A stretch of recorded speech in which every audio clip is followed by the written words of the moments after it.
Domestic and industrial effluent combined with human waste from Nairobi's homes and industries,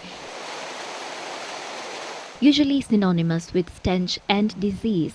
But not so for the tens of urban farmers here in Jiru, the outskirts of Nairobi, who have embraced these waste, transforming this 100-acre piece of land into a blossoming garden of green, lush vegetable cover.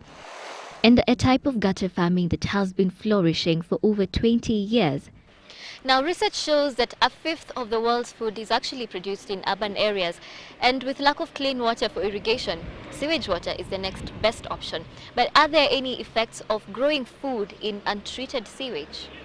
Ndio tunalima naye kuongea uongo ni baya. Tunatega ndio hii majani ikue haraka tuone ya kukata. Munaona hii ni managu na munakuraga. It is a revelation that could make your favorite dish rather unpalatable, that these gutter vegetables could slowly be adding poison to your plate. There can be two problems if that material is not well treated. There's what we call health-wise heavy metal contamination and microbial contamination.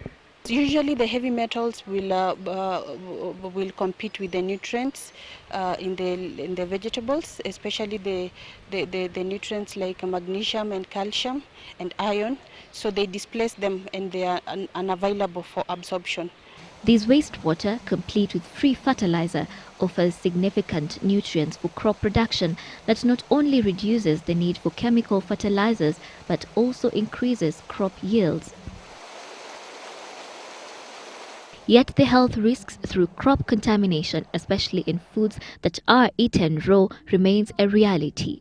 Heavy metal contamination, which I mentioned as lead, cadmium, and others, even including iron and the like, they mess up with the physiology. You know, physiology is the normal functioning of the body.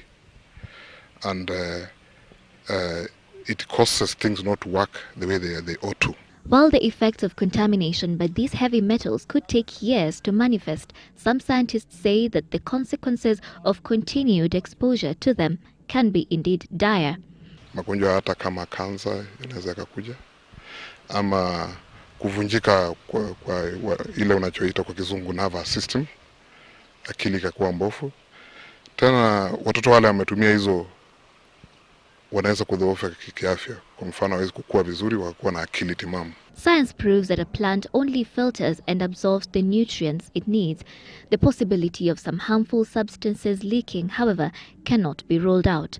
If you have plants like, say, for example, vegetables which have been grown under heavy sewage, they grow that much and they accumulate those minerals such that when insects go to test them or bite them, they find a funny taste. So they don't go ahead. However, wastewater may not necessarily be such a waste.